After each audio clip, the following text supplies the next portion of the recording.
name is Teresita Blanco, the Artsy sister, and we're continuing with Saturnastra, Deasura. This is chapter 2.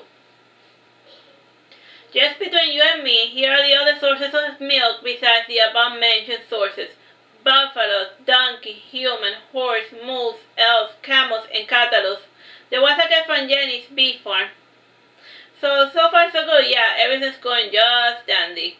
Take care. Month 14, day 13, year 2. Oh, dear Muna, my cheese business is going under, and I should have known that it was only a matter of time before the guilt got wind of my little cheese enterprise. And without telling me, Jenny took the blame for my actions and paid a huge fine for running an illegal cheese enterprise without a license. Oh, I am back to square one, and what's worse, I lost the allowances my children had trusted me with. Oh, what am I to do? Well, no matter. How's the baby? Still giving you a hard time? Don't worry, you will wrangle him good one of these days, and if not, well, the clock can take him off your hands. And if you ask me, you were way out of your head with this mother thing, and it's an overrated experience.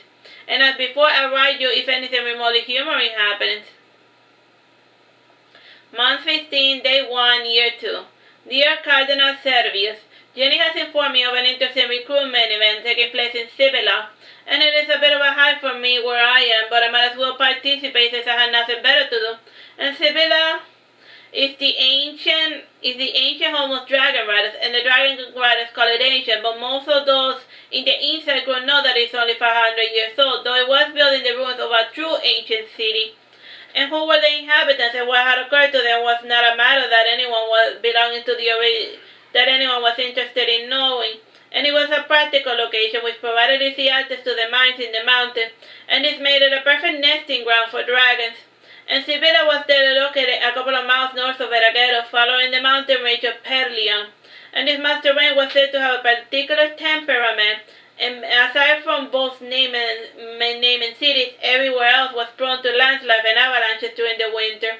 And surrounded by the misty eucalyptus forest, it was said that it was easy to get lost on the way to Sibila. And Jenny was mentioned in the frequently self-sufficient city because it was to be the unlucky host to Bersame's bizarre recruitment games, and designed to give poor peasants a chance at a sponsorship to join the army of the neighbor. The prospective trainees came from all over the continent, and some were slaves who would be sold as warriors. And this was a better prospect since they automatically gained their freedom after surviving 2 years of service in the army. And since their room and boarding was to be sponsored, whatever salary I would win, I would bang it myself. And the pugilist games were designed to gauge raw strength and dexterity, and the hosts of the cities were always picked by a lottery, and only previous winners were not asked to repeat the experience. And Sibila had always managed to avoid such a short, and so this year, surprise to surprise, Sibila was the only one left to bite the bullet. And to pretend to play ball, Lithuania always sent 5 participants, which was the bare minimum, and in a somewhat nonchalant way, Jenny told me, "You should try this. Just because it's an army thing doesn't mean that you will see battle, and the Navy controls a good significant portion of the ocean trade, and it is mighty possible to join them and work in one of those cargo ships." "Sure, but I think," I started saying. "It's fine, I know that you would do great," said Jenny more emphatically. And based on the short list, I could see the severity of the sporting event, and it was not so much as a sports where per se, rather they were the basics of basics with the ever-shrinking list. And each time the event was held, at least one event was removed, and ever the utilitarian, the veteran berserkers would prioritize sports that even the poorest of the poor could showcase their frugal abilities. And from what I heard from Jenny, the hunting event was the most dangerous, and the point system per kill caused some participants to act recklessly, and more than often than not, someone will get mauled by a bear or a tiger. And aside from hunting, the other events included were wrestling, swimming, foot racing, marathon, fishing, long jump, javelin throw, and plate battle. And after much discussion, it was agreed that this was the easiest and quickest way to join in the Navy or the Army. And without connection, it was impossible to get in anywhere in either career path. But even so, I had to try. Month 15, day 15, year 2. Dear Mr. Apid, packed like sardines, our slow car makes its way towards Sibila, and the games are not scheduled to start till the first day of the new year. And this makes me wonder at the wisdom of doing such an extraneous physical event in the middle of winter. And Mr. Casa famous for sending the small children into the wilderness during this time of year, and frankly I think Bersamin has been reading too much Levi. 4th entry. Cheese rashes running low, toes numb for the cold, frostbite imminent. Another entry. I feel a lot better, and the cat happened to stop near a massive grave, and while the undertakers were busy rummaging through the corpses, I happened chance upon their camp and released them of their food supplies. And I did about 2 trees, some of my sardine companions too were in dire need of food, and it seemed that the leader of the caravan lied about the supplying them with the meals in exchange for a ride. And one of my companions, a gentlemanly-looking youth, 17, gave me a mean look for stealing, and his face changed to a look of gratitude when I fed him as well. And Mr. Ape, this made me feel quite content with myself, and I will continue in the future to make item runs to make certain that we make it to Sibira alive. And Sasha and Yuda, who also came with me on an unrelated matter that I'm not allowed to mention, will also help me with my little item runs. And frankly, I am starting to reconsider this whole course of action, and I'm not too keen on the whole keeping the public peace, and I prefer the Navy since it will keep me close to my favorite element. And like you know, it is dangerous to go swimming in my own home, and Sacha and Yuda had not returned to their swim, and based on their expression, they seemed mighty displeased by the whole river situation. And if the fishermen keep doing their dirty business in the river, the captors will be forced to act in accordance with their nature. Month 15, day 15, year 2. Dear Mona, and thank you for your humorous birthday card message. And I know it has not been easy to relay these messages to me, and you will happy to know that I have been growing the collection of your requests, and of the plant species, I have recorded 197 bugs and 719 other crawlies. And of the flowers, I had dried up a good number of viable specimens along with their seeds, and these little favors you requested, and alas, Mona, are the only thing fighting off the tedium which is to live in a medieval society. Though calling it medieval is a bit of an idiocy at this point. Rather, it is a level of technological and spiritual development that they have mastered, being surrounded by so much human misery. It is no wonder. Never mind, so stars are best not in today, and today we arrive at the bizarre city I was telling you about, the one founded by the dragon rider. And let this name not fool you, for they are no true dragon riders, if you catch my meaning. Though the process they took to mastering their beast was reminiscent of Renfio's Suphagios mania. And like our own dragon riders, this group of people have been possessed for quite some time, and with the desire to tame and improve the chronic breed, and they have also gone to great lengths to improve their own bodies through breeding programs, and their exact species is and what they are now is too much debate, since the malleable dragon blood flowing to the veins allows them more crossbreeding options. And as for the city of Sibila, it has plenty of exoteric designs and homes made of bricks and other solid-looking materials. I do not know much about stones, and I was not allowed to linger near the residential area, and before the Scream Olympics could begin. And we were all given a physical exam, and they were checking for poor health, malnutrition, fat, eyesight, and all that garbage.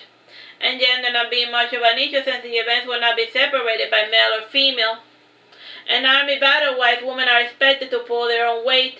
And this was the standard dehumanizing procedure, so the dragon riders took this public shaming a step further by examining all participants with the same scrutiny one employs when buying meat at the market. And it wasn't so much the touching, but the smelling that unnerved those waiting in line. And there was something truly bestial in the judge's gestures and movement. And this treatment was not homogeneous, and so people, after getting an eyeball from head to toe, progressed to the barracks without so much as a pat in the head.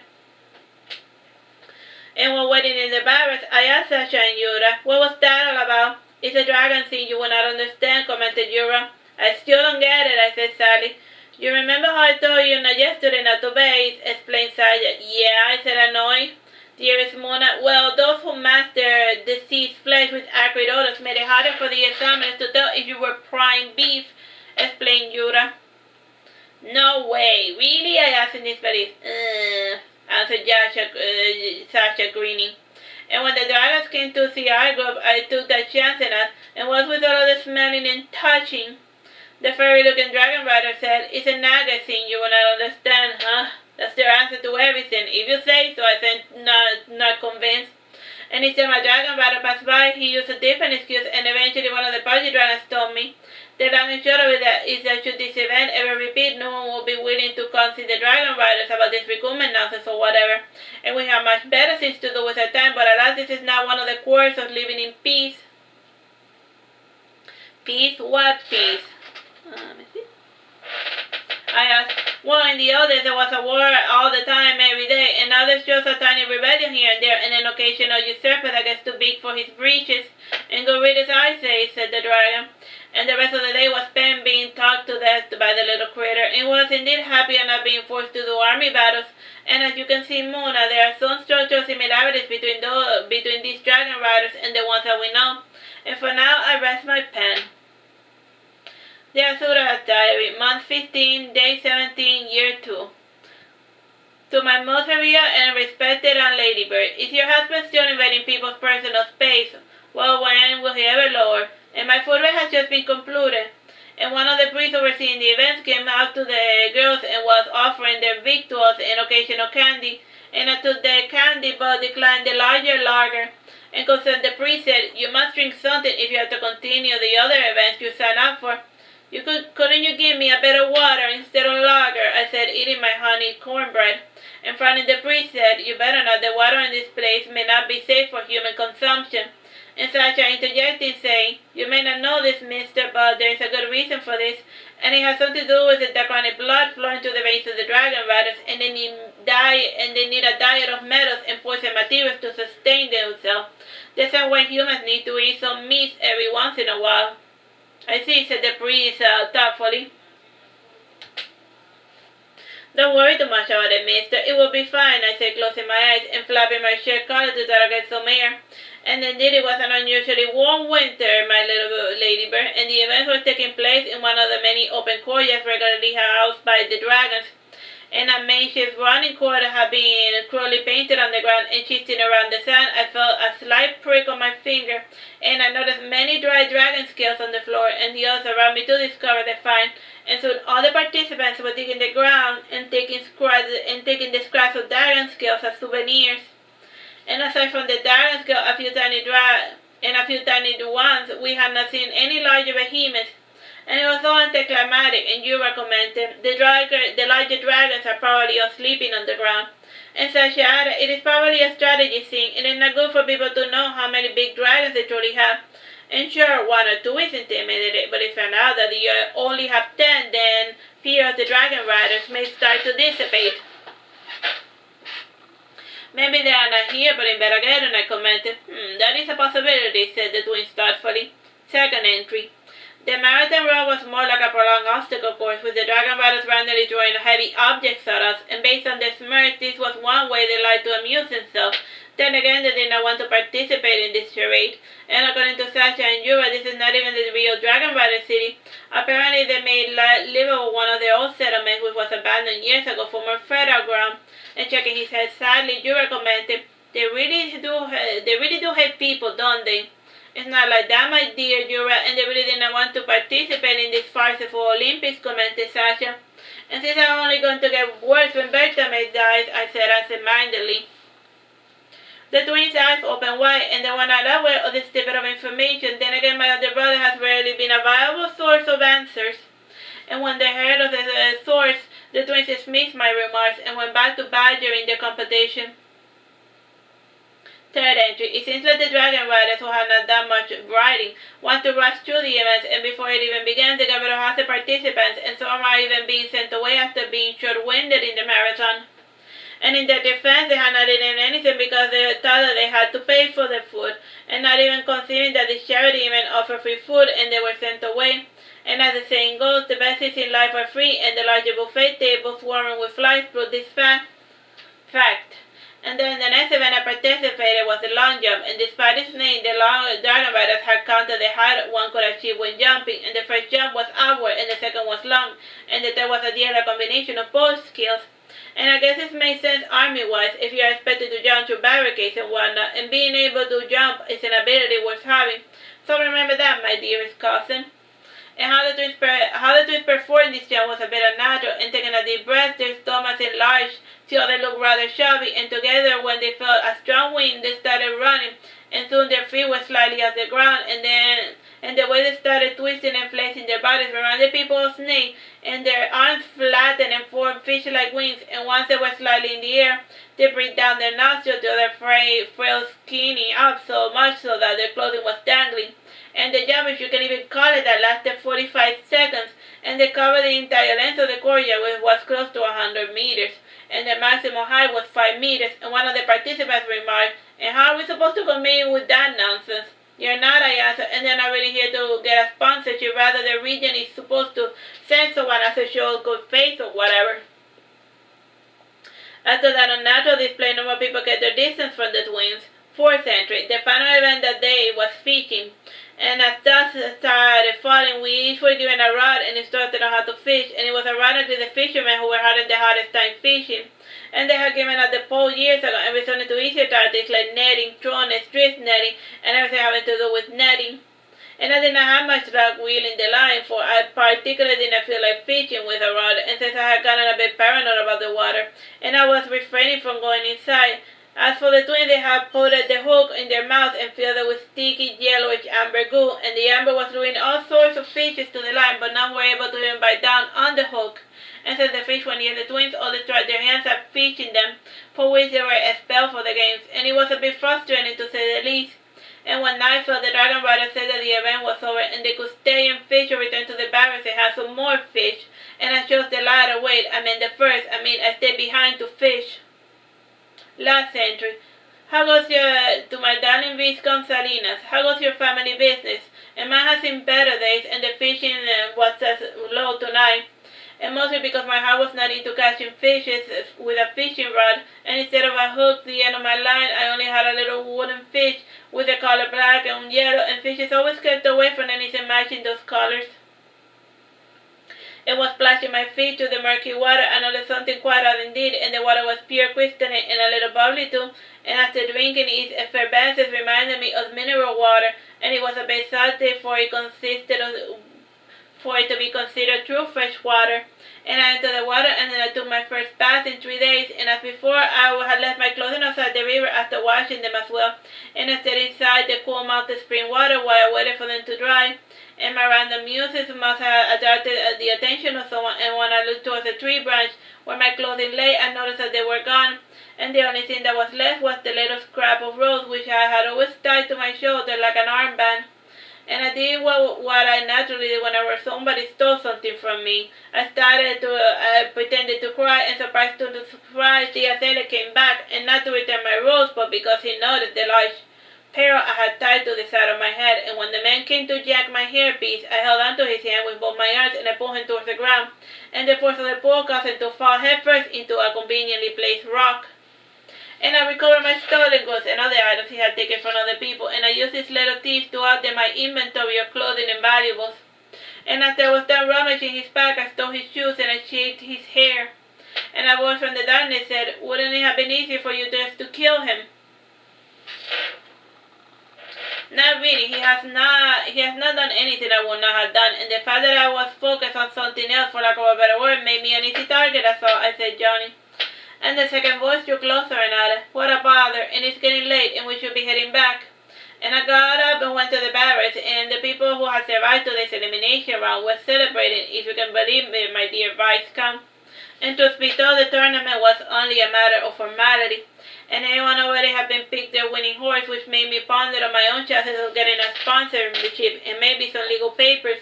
And I did not even have a birth certificate. I mean that literally, my dear Salinas, and I do not know why people put so much emphasis on such trivial little paper. And it must be a medieval thing. And in the middle of the party, I saw the thief stumble back in, and he seemed quite disoriented with his bald head and bleeding forehead. And his friends had a hearty laugh at his expense. "And you finally got what's coming to you," one would say. And others asked, "So who was it that got you good this time?" And he saw me, and for a second his face turned beet red, and then his face softened, and he said, "I got robbed by a water nymph, and she had giant red eyes and claws of steel and the hair made of water." And the fellow certainly had an eye for exaggerating. Then again, it struck me that I had reversed to my true form, and when I thought myself alone, and it is not much of a true as the skin we most feel, and it's not a true form per se, as it is the skin that I feel most comfortable wearing. And I do so pity those powerless humans that they must be content with whatever their DNA gargles up. And since the pirates were noisy and my bunk bed was occupied, I decided to head out to sleep on the water away from all that racket. And before making it to the exit, I had to pass through the gauntlet of drunken debauchery. And I still passed through the shuffling and fighting and scuffling and screaming. And just as I was putting my foot out the window, a big hand grabbed my ankle and pulling me back down with a jerk, and the smelling of a drunkard said, "I hear you're a mermaid. Sing for us a song, you little mermaid." "You're confusing mermaids with sirens who lure sailors to their death," I started explaining. And putting me over his shoulder, he pushes me through all the men in places that stood on top of the table, and then he puts me on top, and in a hoarse voice he yells, "Look here, man, the little mermaid is going to serenade us." And frowning, I sang one of the popular ballads of my time and in part of this continent, and I sang it using an alternate combination of tritons and semitones and using a C major scale. And the end result was most welcoming, and I was hooded off my stool and was allowed to go about my own devices in peace. And once I got outside, I saw that the same priest from before waiting for me. And since I was feeling he's going to become a recurring character, my dear Viscount Salinas, I might as well inform you of the basic information about this pesky priest. He was in his mid-30s, which was like being 28 based on the slightly longer lifespans of the humans in this world. And for some reason, human bodies only start to show signs of aging once they turn 50. And he has been wearing an interesting type of getup. He was wearing a Greek toga with a golden sash around his waist, and the chest was well open. And he had a lot of bracelets, jewelry, necklace made of stone which were normally found at sea, and the thickest of the necklace looked like a head of a snake biting a large pearl. And below the pearl was a round medallion with the image of the sea goddess Erua. And she was depicted like a mermaid with her arms outstretched, parting the ocean around her, and there was a circular frame around her with some writing as well as some type of pentagram behind the mermaid. And after looking at the medallion, I fixed my eyes on his veil and its tiara ornamentation, and the veil was see-through, and his hair was adorned with ornamental lilies tied to his long red hair braid. And his face was not the least effeminate, with his strong chin and large forehead, and the makeup did not help him much in his quest to pass for a woman, though at least he had a good makeup artist, and the color combination went well with his naturally skin color, though I had to notice that over the course of the day he was quickly developing a farmer's tan. And the priest said nothing while I studied him coolly, and I guess he was used to this sort of thing, and why or how he got away with this considering the prejudices of the time was a matter I was not too keen on investigating. And when he saw me staring at his honest black eyes, his mouth showing his dimples on his face, and I returned the smile to show my own eagerness to at least tolerate his presence. And then he said, "Let me see. I see you find my clothing unusual, though I am a bit surprised as to why you bothered to give a proper look at me today, and before then, you did not even bother to make eye contact. Alright, so let's leave this here. Bye-bye and God bless." Like his outfit is kind of like the priestess of Atagartis, which is what I was going for, which is what like an old ancient mermaid code from like 5,000 years ago. Well, bye bye and God bless now for real this time.